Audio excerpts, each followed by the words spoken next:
Good afternoon. We're going to call to order the December 21st City of Coos Bay Parks Commission meeting. We're going to do a roll call. We'll start down at the very end.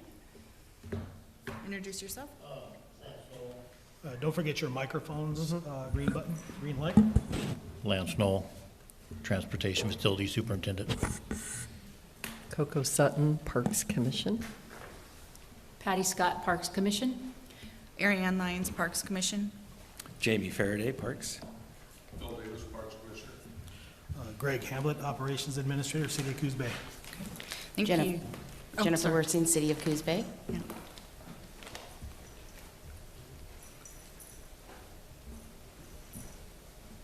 Amy Edmonds, City of Coos Bay. Thank you so much. And I don't see anyone online at this time, so we will move on down to item number 2, public comment. Do we have people that have signed up for public comment? Okay. So you're all in the loop. I'm Jim Behrens, Coos Bay. I just spoke to Jennifer. I'm getting feedback from people in the community that live in and around Toppets, and their concern is the fire load. Jennifer said that she would look into if, in fact, we need to do something. The second thing is I got some correspondence from Coco a while back, and she wanted an idea of the number of hours volunteers have put into Toppets this year picking up trash.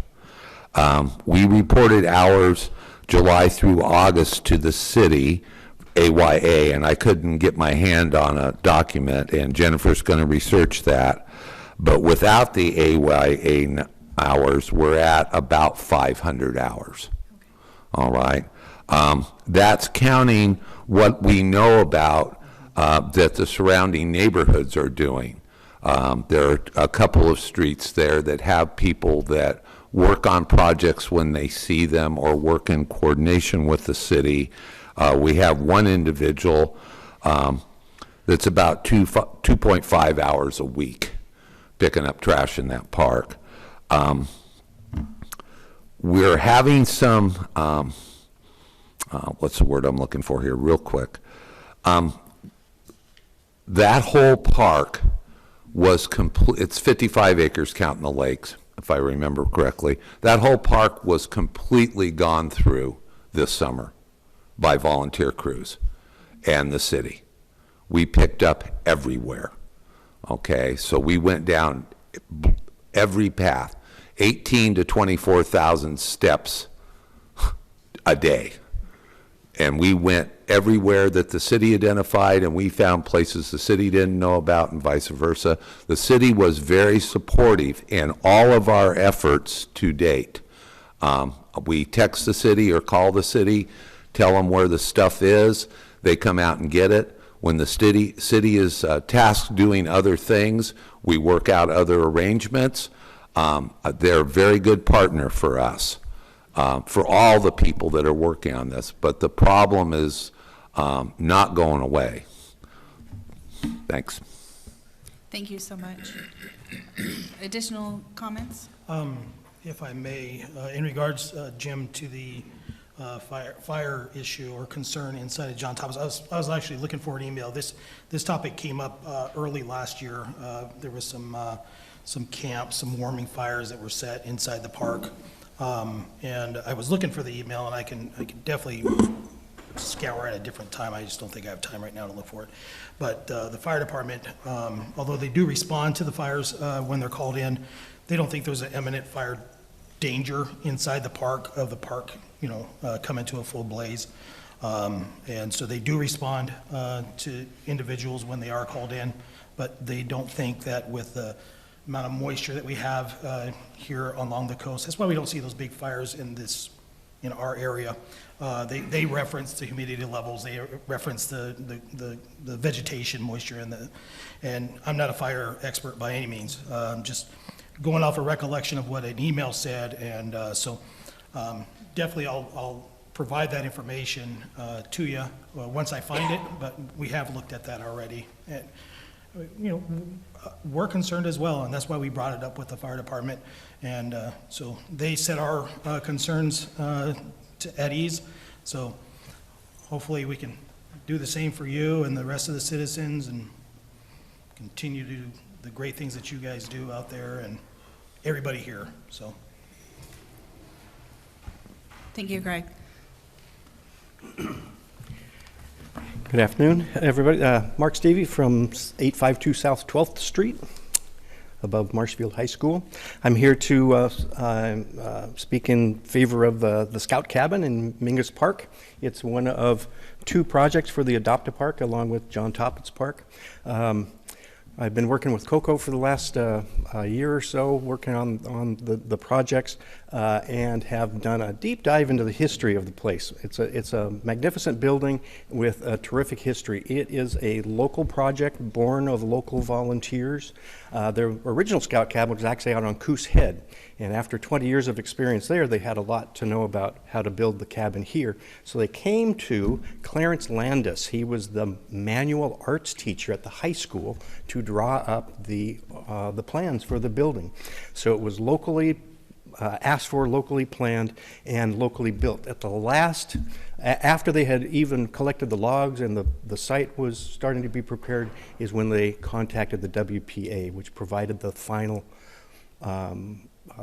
labor to finish the building, and they put their stamp on the fireplace, the WPA. So folks have thought of it as the WPA building, but really it's a local building from local volunteers, and something we need to be proud of.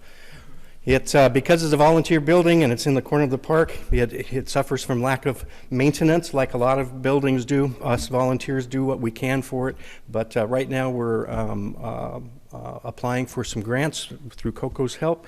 And so besides my speaking here, I also brought some letters of support for that to lead to any of the application of the grants that were asked for. How's that, Coco? Did I miss anything? Tell them your positions. I've been a scout leader for a long time, been a scouter for 50 years. I was a scoutmaster in the Scout Cabin during the 90s, and now I represent the district in some of the council stuff. I should also tell you, the Scout Cabin is well used right now. There are 2 Boy Scout troops and a Cub Scout pack that are meeting regularly, as well as our adult meetings, and my service organization, the Order of the Arrow, meets their regulars too. So it's being well used by the Scouts since 1940 when it was built. I should tell you, the very first ad for Boy Scouts was in 1912 in the Coos Bay Times, and there was an organization where they organized the troop, and of course they had to have adults, and one of the first people to sign up was Dr. Everett Mingus. Was on the very first Boy Scout Council here in town, and so it's very fitting that the Scout Cabin is in the park named after him. I guess I'll be done. I have a lot of history, and I'm working with the museum, and will likely be doing a public presentation on the full thing there. So thank you very much. Thank you, Mark. Thank you. So staff would like to recognize Mark for his contributions. He brought forth some information that we didn't have at a city level, which it was very valuable. And his understanding of history is amazing, and he gave some pretty good information there. So thank you for your efforts. Really appreciate it. Thank you. Yeah, I can't wait to see it. Thank you very much. Do we have additional community comments?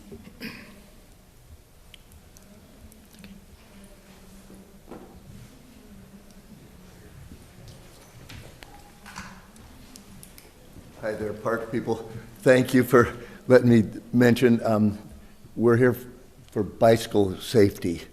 I represent, my name is Dean Lundy. I represent the Divine Nature Academy, which used to be the Coos Bay Boat Building Center out in the Hollering Place in Empire, and we just bought the Unocal oil dock on the waterfront down here, which is unsafe for bicycles or people to even get over there yet, but that's another story. What I wanted, my coffee cup idea, and I don't see the police represented here, but I've talked to some of the guys that clean up your parks, and there's an issue there. My thing is, we're here for bicycle safety, but I've been talking to some of the guys who know what they're doing about bike racks and bike security. Normally, if I mention something, I back it up. you know, with work or money or something. I would like to see a sting operation on bike theft. I had a classic bike stolen, and luckily one of the guys who knows what he's doing wrestled it back, so we got ours back. But you don't really have to retrieve too many of these bikes for the word to get out with the bike thieves. Locks don't work anymore. These battery-operated cutoff wheels, even cable locks and stuff, they don't work. So I would volunteer to supply the bikes and whatever homing devices. We would watch them, cameras, whatever it takes, and maybe get the police involved, and just, if there's a chance that when people learn that they're actually tracing these things down and embarrassing these people, it might, I don't know what the bike theft problem is in this town, because I'm kind of new to the town, but I had one of mine stolen. So that was my coffee cup idea about bicycles. Thank you, Dean. Okay, any additional community comments? All right, oh, one more. Good evening. All right. Scott Frazier. I live on the east side of Coos Bay. And I didn't know if there would be a chance for public comment during your action item. I don't know if I need to be up here right now, but. Go ahead and share now. Okay. So I've been a resident of Coos Bay for 60 years, and I enjoy riding bicycle. And that's why I'm here tonight, just to hear what's going to be said, what the plan is. How many people in this room have been hit by a car? How many people have been hit twice? So I was on a motorcycle both times, but a bicycle would be just as devastating. And it wasn't any fault of my own, it was the other driver. I was in a cast my whole senior year. And then in 2000, I made the mistake of buying another motorcycle and was hit over by England Marine. And I spent a year rehabbing myself, the same leg that was busted before. Anyway, I'm on the street every day because part of my job right now is being a courier for the hospital.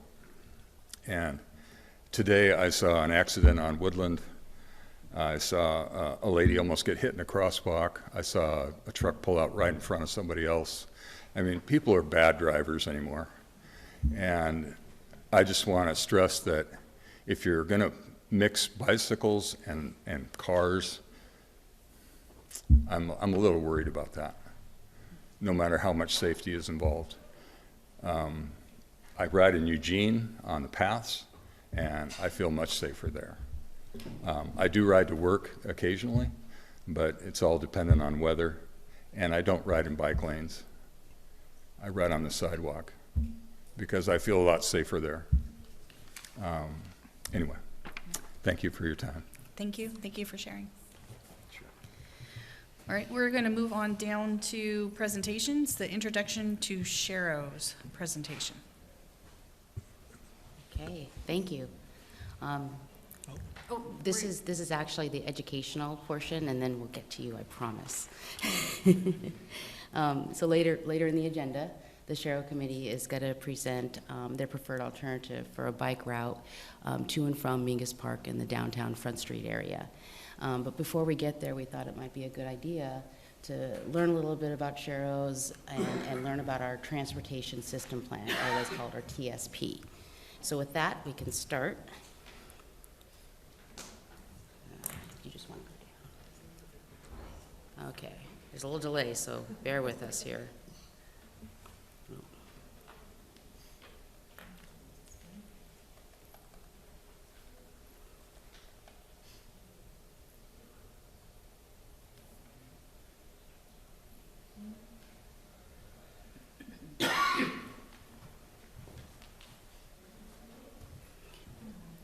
And if it works best in this mode. I think so. Okay. You want to go to the next one? Thank you. Okay, so we'll talk about, we want to talk about what is a Sharrow, but first it might be important to talk about what's not a Sharrow. So a Sharrow is not a bike lane. It's not a dedicated area for bikes. So a Shero is meant to be used in situations where cyclists and drivers coexist, share the road. They're preferred on slow-moving streets, they're typically in neighborhood and local streets, and they're typically on streets that have a speed limit of less than 25 miles per hour or less. Oh, thank you. So a Shero is a position tool for the bike rider. It shows where the cyclists need to be in the road, and it's placed in a position where it's like outside a car door that would fling open. And they're safe from vehicles passing too closely as well. So the Shero also conveys information. It helps cyclists stick to recommended bike routes. It helps cyclists avoid wrong way riding, and it alerts drivers, vehicles, of the likely presence of bikes. So the question is, do they work? So they're easy to install. They don't require extra paving or remove parking spaces for cars. But Sheros do not bring the same safe space that a bike lane has, and it's important to install Sheros on wide streets with low speed limits. So we have a Coos Bay transportation plan. I'll call that the TSP. And it's basically a 20-year plan. It goes from 2020 to 2040. And inside that, it addresses all modes of transportation, including bicycles. So the TSP says a bicycle is an affordable and accessible mode of transportation. The bicycle promotes an active lifestyle. Bicycling does not expend fossil fuels, and people ride bikes for a lot of different reasons. They ride to get to work, to run errands, enjoy riding, and exercise. So further in the TSP, they have several exhibits in the bicycle section. They show our existing bike network, which we know isn't not extensive. They also identify the streets and relate that to what they call the bicycle level of traffic stress. And it goes from very light, medium, moderate to high. So from green, which is light, all the way to red, which is high. And then the final figure is figure 10, and it shows proposed bike routes. And there's 3 types of bike facilities that you can install. You can install bike lane facilities with a physical barrier or a striped buffer. You can have a dedicated bike lane, or you can have a neighborhood routes with low traffic volumes and speeds that are shared with vehicles, like a Shero. So this is the first figure. This shows our existing infrastructure. And sorry, these should be bigger. So this is the level of stress. So if you remember, the green is low and the red is high. Next one. And this is proposed. And what you'll see when the Shero Committee presents is there's some overlap. There's some areas where we're proposing to put in bike facilities that's not on the TSP, but there is some overlap. So like we said, we're discussing this today because originally Front Street Community Bike Works proposed a bike route that would connect the downtown to the Mingus Park area utilizing Sheros. A portion of this proposed route was identified in the TSP, like we just discussed, and then council directed staff to work with community members to really tease this out and see if it was feasible.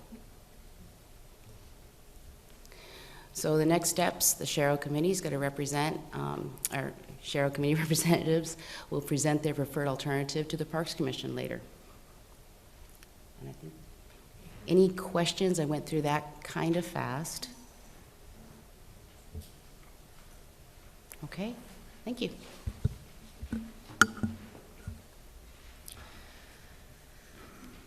Should we do this a little out of order, or should we go to the budget status or jump to the Shero Committee? Let's jump down to the Shero Committee recommendation.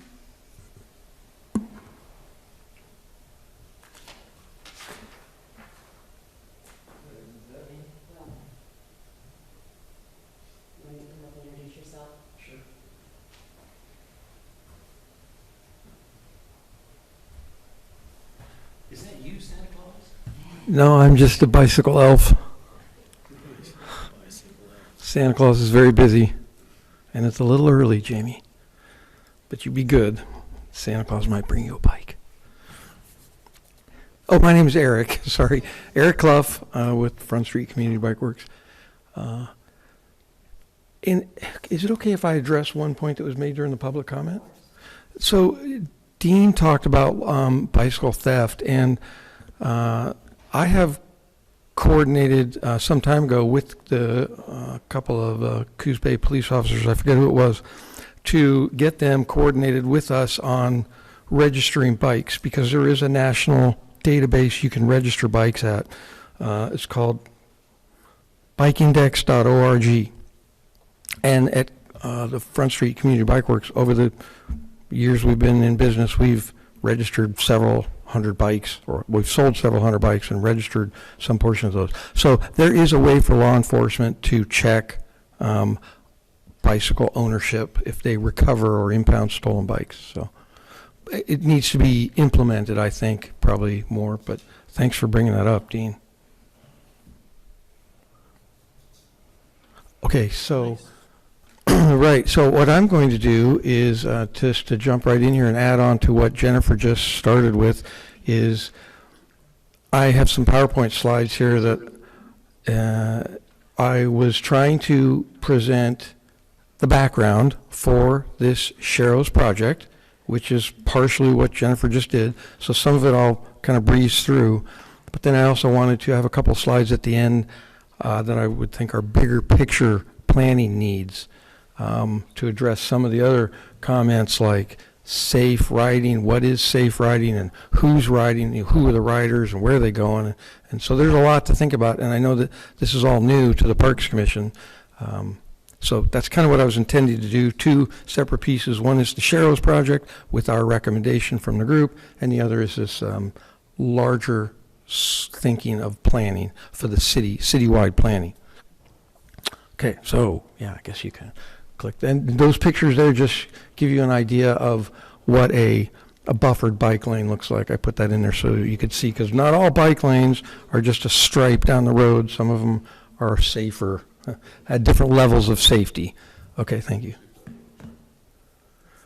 So this is just I just had a couple of bullet points here about how the Sharrows proposal has progressed, and Jennifer kind of already talked about that, so I don't think we really need to talk too much about it, other than I think what's important is that after we made the initial proposal, the city decided that it was important to get a traffic engineer review the proposal and come up with some alternatives, and that's what they did. The May 2023, it's Southern Oregon Transportation something, they came up with a report with some alternatives. That report was reviewed by the work group, and then it went to the city council, and the alternatives that they proposed, there was two alternatives they proposed in addition to our original proposal, and neither one of those alternatives were really satisfying, and they had some problems actually, and our original proposal also had some problems.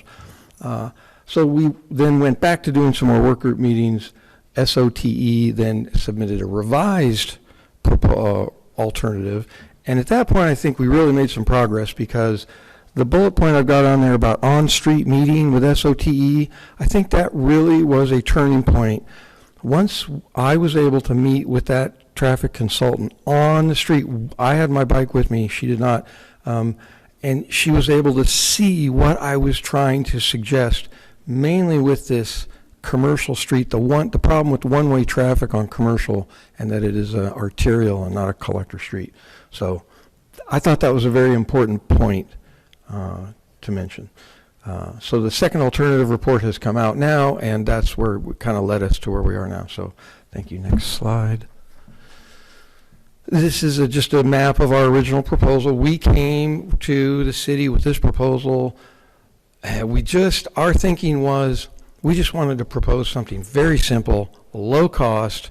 It was a one-way route. We just wanted some signs and maybe some Sharrows, and we thought that would be a budget doable kind of project that would at least get the city something. And of course, it's more complicated than we originally really thought about, mainly because of the busy street of commercial. Actually, that's really the crux of the problem. There are a couple others that I'll get to with some additional slides. So next slide this is one of the alternatives first proposed, and you can see that their okay, let me back up, because what was one of the things that was missing from our original proposal was a return route. We had proposed a one-way route, basically. So once we started looking at a return route, things got more complicated because it's a one-way on commercial. So this is one of their alternatives for the return route, and it's really hard to see. Unfortunately, they didn't use great coloring or diagrams here, but yeah, I wish I had a little laser pointer thing. Is there one of those around? Maybe there's one here, I don't know. Oh, I'm sorry. that's okay. But you can see that a proposal was to come back down Commercial, which is a two-way from 10th Street, and then it was going to go across 7th Street where the Dairy Queen is, and then down Anderson. But Anderson, of course, is a busy street, and so it was problematic, that alternative. So next slide. Thank you. And then there was another proposal. The third alternative was even further down 10th Street as a return route to get down to Anderson again. But again, you're on Anderson, and now you're going north on 101, and it was just not good alternatives in a practical sense that we thought. So next slide, please. So we're back to our preferred route, and this is where our work group landed on. The work group consists of city staff, Jennifer and Jim, and some members from the bike shop, as well as a couple of other members of the public, and Jamie. Okay, so that's where we ended up, and I have some more slides because I want to get into just a little. I don't want to go too deep into the weeds with you, but I want you all to be at least familiar with what we're proposing, because some of these details are important. Okay, so next slide, please. There's some challenges with our preferred alternative that the group has landed on. One is at Market and Bayshore intersection, the northbound lanes of 101. The second is the eastbound section of Commercial, and there's 3-block stretch of that. Okay, so we'll get to that. And of course, parking loss is always a question that needs to be addressed. So next slide. So here's an aerial view of the first technical problem, I would say, with our route, and that is, you can see Market Street crossing the northbound lanes on Bayshore and the southbound lanes on Broadway.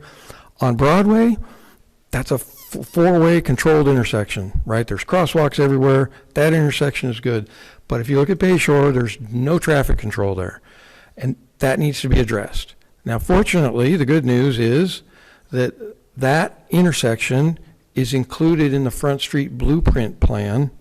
And so we've had a document, we've had some planning, and there's a document that's been prepared that includes that specific location. And when I made contact with ODOT about this question, there's a regional ODOT representative. He was like, well, we think we can help you with traffic control at that intersection, but there needs to be part of some kind of a broader plan. And I was like, well, fortunately, we have that, and I shared that with him. So that's a fairly doable traffic control upgrade. I don't know what you call it there, but there's a solution for that intersection there that I think will work, and it involves coordinating with ODOT, of course. So the next challenge, thank you, is really this three-block section of Commercial, because it's one way, and if you're proposing to bring bicycle traffic the wrong way down a one-way street, that's a problem. And really, the ideal way to do that is with a two-way buffered bike lane. And there is such a thing. They're actually not that uncommon. They're being built around all over the place more and more. So that's the solution for here, at least in theory.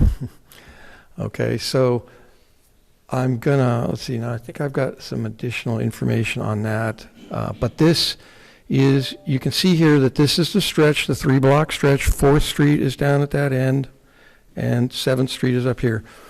Parking loss is another thing, an issue that always needs to be considered, right? Well, in this case, just from some rough estimates of distance, of width of the right-of-way, and the width of the guidelines for a two-way buffered bike lane, because there are standards for these things, and ODOT has them, and da-da-da-da, but there appears to be enough room to install a two-way buffered bike lane in that section of Commercial without losing parking on both sides of the street.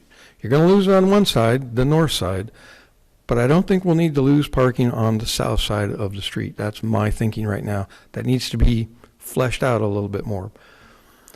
You can see all the businesses that are there all have off-street parking, starting with what used to be the upside-down barber shop there, the Driftwood Barber. They got a parking lot behind the building. Tienda Latina has a small parking lot there. There's a clinic or some kind of office building there. They've got parking in the back as well as parking on the side street there. Then there's an empty parking lot that's been there that rarely gets used. I don't know. It's private. I don't know what it is. There's a couple of other office buildings there. Those all have off-street parking. So at least in my thinking, there shouldn't be any real difficulties with losing that parking on commercial. The other challenge with this section of the route is I've got a red circle there that's sort of blocked, but you can see that intersection is right now, there's a brand new signal there that was just redone. That is all signaled for traffic coming on commercial or coming from 4th Street.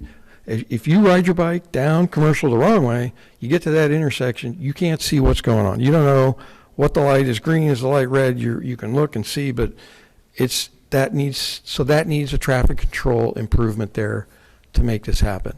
And that's called out in the SOTE report. Okay, so those are the primary difficulties with this route. Otherwise, it's as Jennifer mentioned earlier, they're lower traffic volume, lower speed streets that are probably okay with the sharrows and some signage. You know, especially Market Street. I ride that street frequently. It's a pretty easy ride. This corner right here at Commercial and 7th is, as you go around that corner, it gets tight. Feels like a pinch point to me. It always has. But once you get past that, then you're at the skate park. You can even get off the street if you want and take that little footpath that goes by everything. So, Okay, so next slide. So here's an example. This is what I was thinking of earlier. This is a great example. This is probably very much what, if this comes to fruition, what it will look like. You'll have a two-way buffered bike lane. There can even be a curb, a raised curb there instead of just paint. But you're going to have some kind of bollards, and it's only like 1 to 2 feet wide. But it's enough to give a cyclist some confidence that motorists know they need to stay out of here. And it's two-way, so there's plenty of room. So that's what it would look like on Commercial Street. Next slide. Of course, this is going to take some funding. Now, I believe that there's some amount of city budget for cycling and pedestrian improvements. I remember hearing that at one of the city council meetings some time ago. Probably not very much, but there's something there. There's state and federal grant sources. I'm going to talk real briefly about that in just a minute. And then there's other granting sources. We got tribes here that fund projects like this, and other private grant sources. Thank you. Next slide. So this is a chance to talk about big picture with the commission here, because this is part of your mission now. Well, it always has been technically, but we're we're engaging now. So the city needs to come up. We got parks on both ends of the city. We're kind of stretched out across the peninsula, but we got to connect cyclists across the city in safe ways so that when you're riding your bike, you don't feel under threat. That's really important. And it should be available for a variety of riders, including small riders, young riders, novice riders, and more experienced riders. So that's our city. And next slide, thank you. So as Jennifer mentioned, we do have a transportation system plan, and that does call out a bunch of, there is a section in there on cycling. It's relatively undeveloped, and I think it's inadequate. And especially when you start going to granting sources like ODOT or other places, they want more detailed, specific plans to fund projects like this Sharrows we're talking about. City bike route master plan is what's needed, okay? City of Roseburg, that's an active link there. If you can click on that, I don't know if you can, but if you go online, you'll see. This is a document that was just created by the City of Roseburg with the help of this, a group actually, but it included John Lazur with ODOT. So if you don't need to click on it, it's okay, but it's there for the commissioners actually, so you can see that. It took them, I think, a year and a half to create that document. So, we're talking about a long-term plan, but it's really important because you're not going to be able to move forward with a bigger picture plan for bicycles specifically, without that kind of a document. Also, I put up here a Safe Routes to Schools plan. That's an ODOT project, and they have a whole program. You go online, you can see what's required there. You create a document for Safe Routes to Schools, and that also opens up avenues for funding through ODOT and other sources. So in my mind, those are two documents that should be on the to-do list for the city, including probably the commission or creation of some other group or something like that to do these, because without them, it's going to be an uphill struggle. And I think that's all. I think that's it. So that is, I'm happy to take any questions. Yeah. I'll let somebody else decide who to. Yes, thank you for your presentation. I did live in Eugene, so I am familiar with a lot of what you're talking about, because after 25 years there, from the different bike routes they have, the Peter DeFazio Bridge, et cetera. One of the questions always comes up when you're doing these types of projects is, what is the level of the multimodal use? In other words, when you say bicycles, now that we have fuel motorized bicycles, we have electric bicycles, is there a restriction on the fuel motorized bicycles, or is it just anything that looks like a bicycle? Well, there are categories by definition, by Oregon law. Oregon Department of Transportation has categorized bicycles in different categories, and if they have can achieve certain speeds, they become a motorcycle, right? And I'm not super fluent on what those definitions are, and the same thing with e-bikes. E-bikes have certain categories that bump them out. They're not a bicycle. They're still a vehicle by Oregon law, but they're not a bicycle. Bicycles are considered vehicles. It gets a little weedy, but there are different categories for that. And so for the purposes of this, I think that it would include anything other than a full-fledged motorcycle or a Class 3 e-bike, if I've got that right. Thank you, because I was thinking of the off-highway vehicle issues when you get on trails with, motorcycles, when you get on the Oregon dunes, et cetera. So that's what I wanted to clarify, because that makes a difference when you go for grants or planning, is what your intended target audience is. Who your users are, yes, exactly, right. And e-bikes are here, they're coming, there's more and more every day, so e-bikes are a whole new world for traffic planners and to consider. Yeah, that was my question. What is the level of an e-bike that can use a bicycle lane? Because there's fast ones and slow ones. Right. There's 3 categories of e-bikes, if I got that right. There's a Class 1, 2, and 3. The Class 3s are basically motorcycles. They're electric motorcycles. They don't belong on a bicycle path or shared or a pedestrian way or anything like that. The other 2, I believe, are allowed.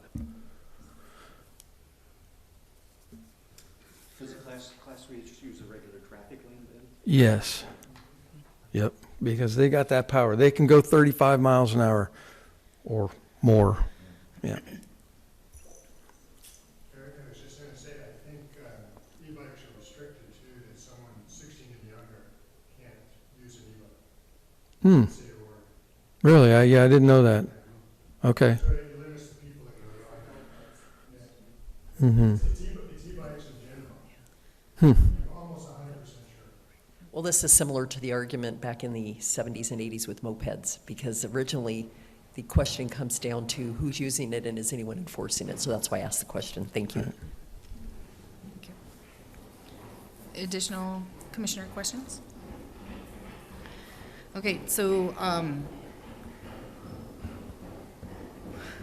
can you quickly summarize what the Shero Committee recommendation is?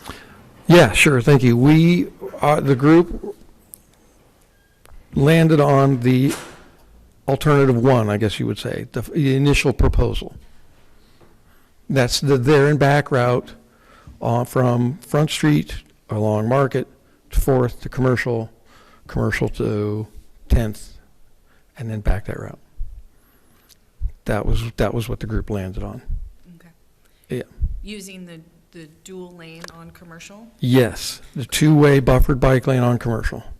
You know, again, as I said, if you're going to try to find a return route outside of that, it just gets really complicated and unnecessarily complicated, it seemed like. Yeah. And you start getting into bigger picture questions about, well, where else are we going to connect these bike lanes to? And so, again, that's why I was trying to keep separate the Sharrow's proposal with the big picture planning, because there does need to be big picture planning.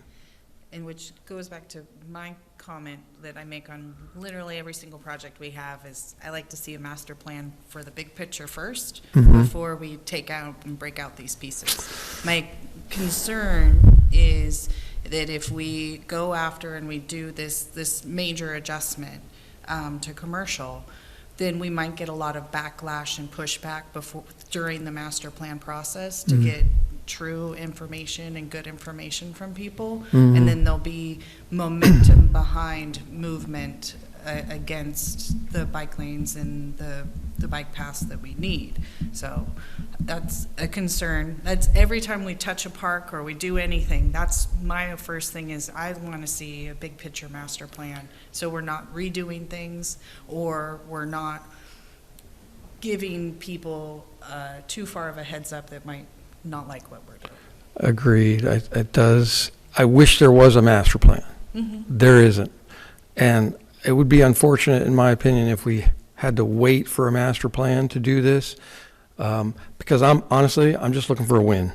Yeah. I'm looking for something. Yeah. We've got very, very little throughout the entire city, and but I do recognize your concern, because that is a legitimate question. You don't want to create a bike lane and put some infrastructure in, and then 3 or 5 years down the road go, oh, well, we're going to do this commercial street, and this doesn't fit now. So I guess others are going to have to assess whether that is a real concern in this specific case. I mean, I guess I could come up with a question or two about it, but I feel like this feels like a pretty good, when I look at the big layout thing, this feels like a pretty good proposal to me. Jamie? When you take into account that the TSP does give information, good information on which routes throughout both cities are most likely the places to take bikes, I think you could look at this and say, well, this fits or it doesn't fit. I mean, just what we have now to get between now and a master plan for bikes, I think Sure. we can make that argument. And I see this as a reasonably minor adjustment for 3 blocks. And it could be considered or maybe touted as a pilot project to see how it works without too much interruption with parking, as you well pointed out, and to then put effort into getting a bicycle plan for this city and hopefully tie in with North Bend, because that's what the TSP does. It's both cities, right? Is it just this? Yeah. Oh. The TSP includes North Bend? Yes, Yeah. it was a joint effort. Come on, I didn't realize that. It's because it's utilized for development projects that are worked in both cities. That's why it works, because it's a regional. My question also would be, I think it would be more digestible by the community if there was a way to lose parking on the south side instead of the north side. I don't know how feasible that is, but there's not businesses facing any of the streetscape on the south side. Versus the north side, you have several businesses that face that. And if you watch the traffic through their park, go in, come out, park. But on the south side, the primary influence that it would affect would just be this apartment complex, so 3 parking spaces for the apartment complex. So that's just a suggestion. Looking at our community's history of not being very supportive of the bike community and the ways that a project could be more digestible, potentially. I think that that would involve some additional planning, because it would shift, it would mean the cyclists would be crossing commercial on both ends of the route. And that, The intersections are the problem. The way it is right now, you're on one side of the street and the intersections. So that could be looked at, though, for sure. It's just a thought. Yeah. I was on a group with Aaron and some others, and we looked at all those alternatives. Two problems with doing it on the south side. One is everybody turns into their equipment. And so there's that traffic that's turning right into it. And a lot of people get in that lane to go around the corner and not continue down Commercial and go up the hill, or rather than come straight across. And then the even bigger issue is one of the reasons that there's 2 lane on one side and some other routes were eliminated was once you get to where the Dairy Queen is and you're on the south side, now you've got to cross 2 lanes of traffic on Commercial to get onto the street to get the rest of the way to the park. So, they both have advantages and disadvantages, but I think the advantage of being on the north side, what Eric mentioned is, if you go down there, there's not a lot of people that park on the north side of the street. I mean, you rarely see a car there. And the businesses that are there do have off-street parking. So, would they be concerned? Yeah, they would, I'm sure. Yeah. But if you're talking north or south, north is, in my opinion, is probably a better option. And then in your talks with ODOT, did they give you any ideas of timelines? Or I'm just going to tell you that ODOT says they would love to work with you, but then they have a long list of requirements, and then many things don't ever come to fruition in my experience with ODOT. So I think that's just something that if you're hinging on that intersection being resolved in any sort of way in the future, that future can be 30 years down the road. Yeah. So just working with ODOT, as I have in the last 20 years, sometimes that changes when they have command change as well. So if that piece, which is a crucial piece, is something that has to be done in order to make this work, my concern would be hinging on the opinions or actions of ODOT. Sure, and that's understandable, although I guess I'm optimistic because I have met with this regional contact, John Lazur, and he rode his bike with me on the route, and so he's a cyclist. This is part of his job. This is his region 3, and so he's like, yeah, I work a lot in the Rogue Valley with different groups, and the South Coast is underserved. He recognizes that, so I guess I'm just hopeful that there's some momentum there. I think that sounds very positive. Yeah. I just always put the little asterisk there when I work with him because, he could get promoted tomorrow and we Yes. have somebody else that steps in Yeah. that has no desire to work on that. So that's just a piece. I've been trapped in that ODOT trap before. So just as concerned that if that's the hinge piece there, what does that look like and what's the feasibility of getting that piece done? Yeah. I mean, I don't know that it's a hinge piece, but it's an important intersection to have some controls on, so. Coco? Yes, when I worked at State Parks, I believe on the bookshelf out there at Sunset's office, when it was the area office, there was a 98 multimodal plan for Coos Bay, North Bend that include bicycle. Do you guys have a copy of that in your city? We can look. You said 1998? I think it was, yeah, because it was around the same time that the local Coos tribe had I think it's called Baalek Cultural Center that was out on Coos Head. And there were some of those spiral-bound books that were sitting on the shelves, so I used to read them when I was eating lunch. If not, let me know, and I'll see if they still have it on the shelf, because there was already a comprehensive plan for what you're talking about that fed into coming into 101 and then bicycling out to Sunset Bay. And I realize that's not the parks you're talking about, but it already addressed, I think, some of the things that you're considering, and it was in conjunction with State of Oregon Parks and ODOT. Oh, okay. Right.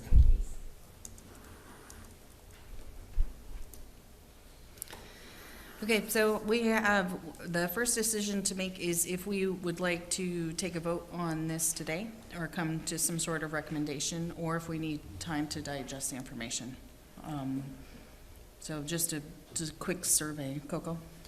I would like to see a couple of action plans identified, and one of them would be to find out the past multimodal bicycle routes that had already been planned in this area.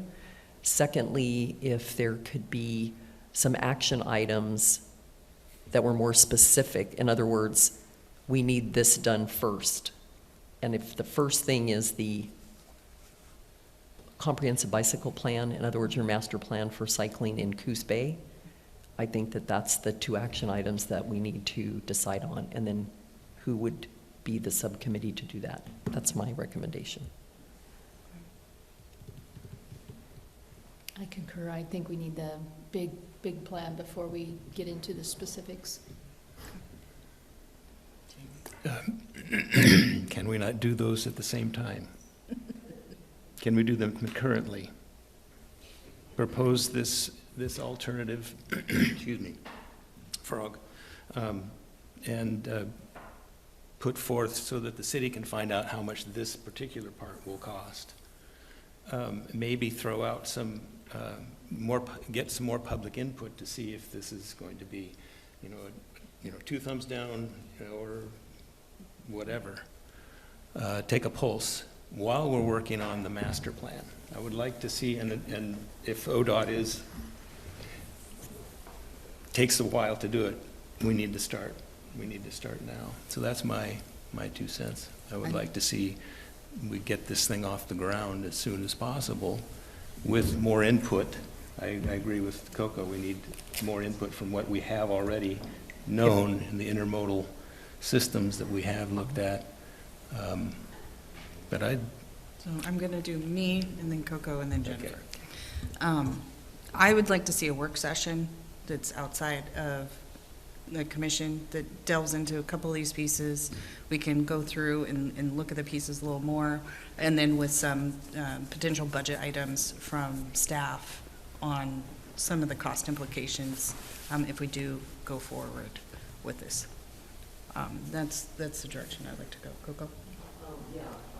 I'm looking right now on the ODOT allowing plan for that county. Excuse me. There's plans that have been put in place, as I mentioned, and I just checked with OPRD. So for example, if you go on Oregon.gov, under ODOT planning, there's a Wallowa Lake bicycle and pedestrian plan. So if you wanted to do Jamie's proposal, which is concurrently work on a master plan, and then underneath that master plan, just like we have SCORP, and then we have a master plan for our parks, and we're working on Mingus Park master plan, which is a nightmare because I think I'm up to 135 pages, but it needs to be vetted. It needs to be sifted and vetted, and then you need a public comment period. So if you want to do all three of those concurrently, I don't have a problem with it. The issue is you have to have people that will volunteer and laser focus on it so that you get the outcomes. And that's why I'm suggesting if you can Frankenstein some of these other things that you're talking about that have already been done for the type of community that you're talking about. And I'm looking at Wallowa Lake just because of the topography and the issues they have there with pedestrians.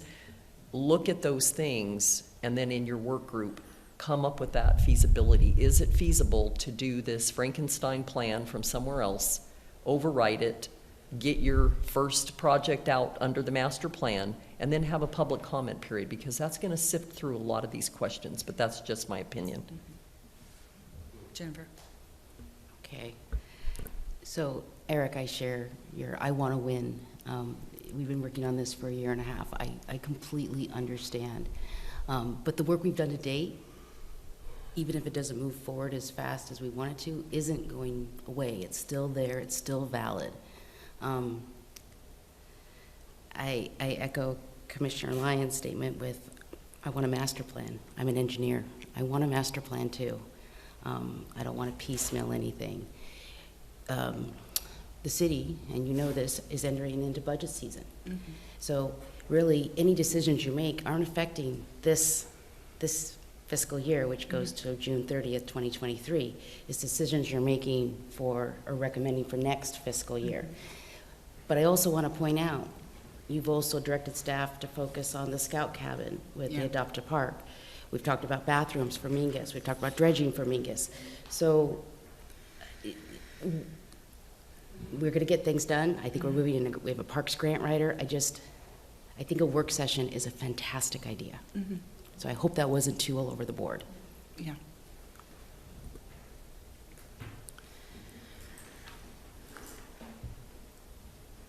I have a question for Eric, probably might know, but last I heard, 101 from North Bend to Coos Bay is a dangerous bicycle route. And they have, ODOT has recommended that bicyclists go through Seven Devils and come out, you know, way south of town. Yeah, And that's how the, do you- that's the 1998 plan. What's that? That's the 1998 bicycle plan. Yeah, and is that still intact? Their still preferred route, yes. So That's the Oregon Coast we Trail. have, a width problem coming through both of our towns. Right, if you're a touring cyclist and you're coming on south and you cross the bridge into North Bend, then that route takes you out Virginia and then out to Cape Arago. Yeah. Right, so you're bypassing Coos Bay almost entirely, yes. Yeah. That seems to be a pretty big problem. Well, I mean, if you look at the constrictions of 101, it's a problem, yeah. That's a high-speed, very dangerous road. And that was part of the Connect the Boardwalks Yep. initiative a long time ago was, okay, if we can't use 101 and that's not feasible, Connect the what is Boardwalks our to have alternative one. to That's what they connect did North in- Bend to Coos Bay? Because for developers that were looking at both of our areas, or local ones, not just everybody from out of it, that was the biggest issue, is to look at how we get these people who statistically spend more money per day than a regular tourist to spend more time in our community. So ODOT put that in place in that 98 master plan. We've been fighting it ever since, to be perfectly honest. Lundy? So, I'll donate 900 feet of that for Right, yeah, no, that's a good spot. I'm not allowed to do that, but, yeah, so well, yeah, Yeah. Greg?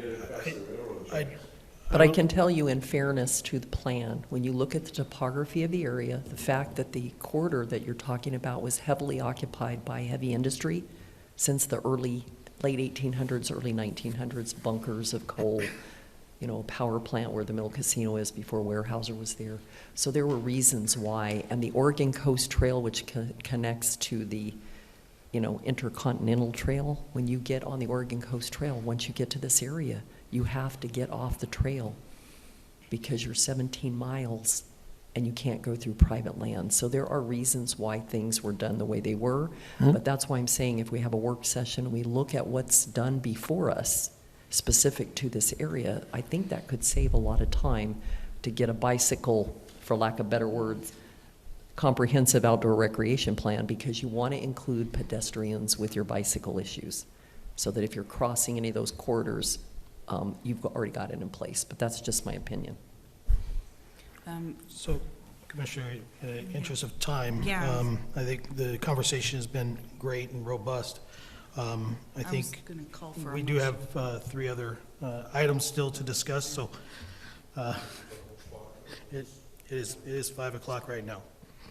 So I move that we table the decision on this and schedule a work session as soon as possible in 2024 to kind of work through some of this before we decide. I have a first from Patty. Do I have a second? This is Coco, I second, and I have a first from Patty, a second from Coco. Any further discussion? All those in favor say aye or raise your hand. Aye. Any opposed? Motion carries. We truly, truly appreciate everything that you guys are doing, all of you. This is really, really important. We've been talking about this since the mid-90s, so we're so glad to have energy and people who are pushing it forward, because this needs to happen. Yeah, So good. know that we are in support that this needs to happen. We're Yeah. just going through a couple extra Right, steps. and we offer the same kind of support. Obviously, we're advocating for this, so we want to support it, and, yeah. Awesome. Thank you. Go from there. Thank All you, right. Eric. All right, we're going to jump to action item A, the quarterly budget status. Jennifer, you want to whip right through that? I can. Okay, so this will be our second report to you folks. Going down, I've included in your staff report, and this is the same thing you saw last time, but if there's any questions, I can certainly answer it. But this is the approved budget. And then going to page 22 of your staff report, this is what we call, I'm sorry, I forget what FS stands for, but it's the FS10, the financial statement as of November for our parks budget. And I also provided you this sheet. And so last time, I don't know if you remember, we talked about better managing the pool, the Mingus pool, and separating it out. So this kind of shows you amount spent to date. If you have any questions, let me know. We are going to council either in January or February, and we're going to do a supplemental budget.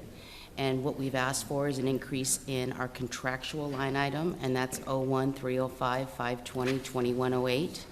And currently, it's budgeted for $100,000, but because of like the porta potties and the Mingus Park grant writer, which was budgeted for, and just security services, we've asked for an increase in that. We've also asked for an increase in our pool operation costs. All right, thank you.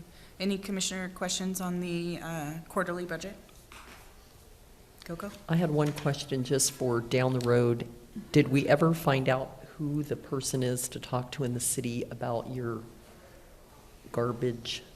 When you take garbage from parks or the cleanups and you have to dispose of it, is there a way we can find out that yardage and cost? Yardage. Tonnage. Oh, the tonnage. Yeah, you know, I've heard different numbers, and I'm sure that if we know the yards, there's an associated fee with wherever you take that, unless you have your own boneyard. So we do have a, with our local trash company, Less Sanitation, we do have an Okay. agreement with them that they take all of our garbage at no cost. We do have an agreement with them. No cost? Not everything's no cost. Not everything, I mean, you know, concrete, other kind of, I'm talking about rubbish. Yes, your normal garbage cleanup In the parks, when we're in the doing that? parks, in the brush. Zero. So we need to give them an award. Like an award. Okay, thank you. Thank you, Coco. We're going to move on down to action item B, consideration to adopt bicycle and pedestrian committee bylaws. I'd also like to note I want maintenance to fix that clock, because I thought we had 10 more minutes. It is noted, thank you. Okay, I'll take that one. So at the November meeting, the commission agreed to act as the city's bicycle and pedestrian advisory committee, as it's in line with the committee's functions. At the November meeting, it was discussed adding 2 ex officio members. However, upon review by the city manager's office, it was noted the commission is an 8-member body. So the city manager presented to the mayor and council at the December 5th, 2023 meeting and proposed increasing the commission to a 9th member. This will help more volunteer work, and it also give you a quorum in case there's a tie. Let's see. So what right now the city manager is advertising for that. I don't know if anybody saw that in the Friday update. So we have updated the bylaws then to remove the 2 ex officio members, and really we've just kind of talked about the bike committee, and your current bylaws pretty much cover everything else. So I've included those in your staff report. I can go over them if you'd like me to, but if you have any questions, I can answer that as well. Just to go back in history, the reason why we were 8 is that the, like Carmen's position now, the council person that sits on here originally was not a voting member. So that's why we were at 8, because that was not a voting. But I will let her know. I don't think that was changed in the last change, so I think going to 9 is fine, so that we can have that. Are there any questions about the bylaws that are presented with the staff report? Okay. Well, Is there any way to put the changes like so we can see what they were? I mean, I remember seeing them. So- What did they do with the voting members and? Do you want the bylaws? Here, for the Thank you. bicycle committee, this is what they are. So these are new, they've never really been published. And they just talk about what the purpose is, as well as the duties. Any comments on the bylaws as it pertains to the Bicycle and Pedestrian Committee? No. Can I get a motion? One way or the other? I'd like to make a motion that we accept the bylaws of the Bicycle and Pedestrian Advisory Committee as presented. I'll second. I have a first and a second. Any additional discussion? All those in favor say aye or raise your hand. Aye. Any opposed? Motion carries. All right, quickly, a subcommittee update on Adopt a Park. Thank you. This is Coco Sutton. The Adopt a Park pilot program is coming to an end. We have reports that will be finalized at the end of the year. Right now, Jamie Faraday has completed the John Toppitz adopters for 3 stations that include the cases of compostable bags, I think 4 cases. We have 3 new colorful dispensers, and we will be putting together some fundraising activities for those of you with pets that like to show off costumes for Valentine's Day, so that we can highlight that in conjunction with OBAB, which has already got their schedule out for cleaning. Additionally, the Mingus Park Scout Cabin, we do have some updates on grants. And one of the exciting things is that a lot of people in the city thought that that building was boarded up. We had one open house in October. We had 21 people sign in. And we have a lighting project to update the lighting that's fully funded. We have new locks and keys and a new agreement with the Scouts BSA that will be coming on board so that we can make sure keys that have been floating around are not floating around. And I look forward to more grant opportunities. We have 2 pages that we're exploring. There's something that would pertain to SWAC that you asked me about. And then getting this on the National Historic Register. I went through the first 149 pages, and as Mark pointed out, we are very unique with the WPA cover for our park on the National Historic Register in that we had no difficulty in getting everything together from our community and getting it to fruition. So thank you so much, and I will give you the 100+ hours of volunteer time and budget updates as we go. So have a Merry Christmas, Happy New Year, Happy Hanukkah, and every other holiday. Thank you. Thank you, Coco. We'll just roll right into Commissioner closing comments. Patty? You good? Jamie? I have something from the Marshfield Cemetery. I was contacted. They want to use that as a tsunami gathering area.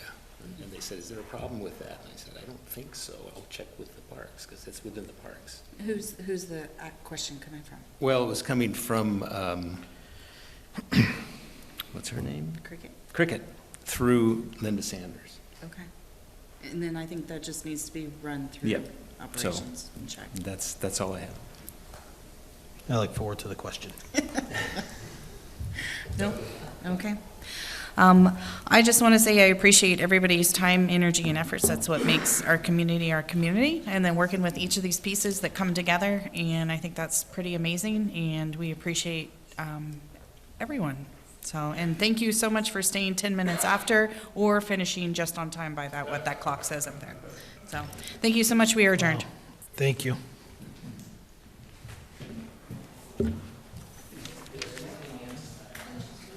Yeah. Sorry.